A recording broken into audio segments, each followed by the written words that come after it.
مسیح میں آپ سب کی سلامتی ہو۔ میں آج ان لوگوں کے لیے دعا کرنا چاہتی ہوں جو قرض کی لعنت میں دبے ہوئے ہیں اور مایوس ہو چکے ہیں کہ خداوند ان کی نہیں سنتا۔ میں دعا کرتی ہوں آپ سب کے لیے۔ آپ اس ویڈیو کو سکپ مت کرنا اور اس دعا کے وسیلہ سے ڈھیروں برکات حاصل کرنا۔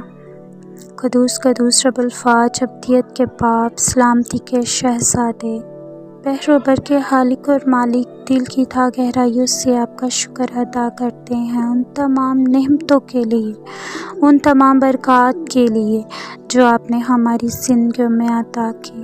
زندگی کی تمام نعمتوں کے لیے شکر گزار ہیں۔ آج زندہ جلالی بزرگ آسمانی باپ، میں دعا کرتی ہوں ان سب کے لیے جو قرض کی گندی اسپرٹ میں مبتلا ہیں۔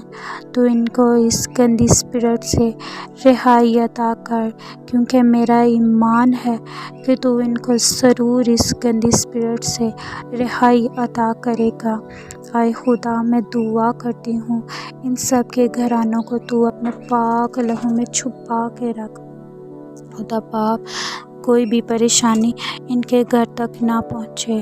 اے خدا، اس گندی اسپرٹ کو، قرض کی گندی لعنت کو تو ان کے گھرانوں سے نکال باہر کر خدا، کیونکہ میرا ایمان ہے تجھ پر، کیونکہ تو ہی قادر ہے، تو ہی وعدوں کا سچا خدا ہے، تو ہی ہمارا محکم قلعہ ہے۔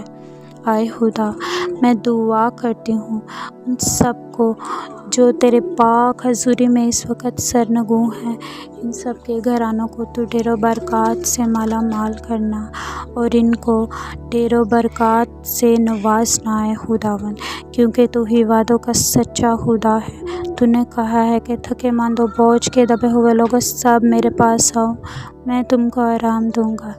میرا ایمان ہے کہ تو ان کو اس قرض کی گندی لعنت سے رہائی عطا کرے گا۔ اے خدا، تو ان کے گھرانوں کو ڈھیروں برکات سے مالا مال کرنا۔ تو نے کہا ہے کہ ڈھونڈو گے تو پاؤ گے، دروازہ کھٹکھٹاؤ گے تو تمہارے واسطے کھلا جائے گا۔ میں ان سب کے لیے تیری پاک حضوری میں دستک دیتی ہوں، تو ان کو قرض کی گندی اسپرٹ سے رہائی عطا کر اور ان کے گھرانوں کو خوشحال گھرانے عطا کرنا، تاکہ یہ تیرے نام کو عزت اور جلال دینے والے بن سکیں، کیونکہ تو ہی قادر ہے، تو ہی قدوس باپ ہے میرے مہربان خدا۔ خدا باپ، میری چھوٹی سی التجا کو سنے اور قبول کرے، مسیح یسوع کے نام سے، آمین۔ اے ہمارے باپ، تو جو آسمان پر ہے، تیرا نام پاک منا جائے، تیری بادشاہی آئے، تیری مرضی جیسے آسمان پر پوری ہوتی ہے زمین پر بھی ہو۔ ہماری روز کی روٹی آج ہمیں بخش دے، جس طرح اپنے قرض داروں کو معاف کرتے ہیں، تو بھی ہمارے قرض ہمیں معاف کر، ہمیں آزمائش میں نہ ڈال بلکہ برائی سے بچا، کیونکہ بادشاہت، قدرت اور جلال ہمیشہ کے لیے تیرا ہی ہے، آمین۔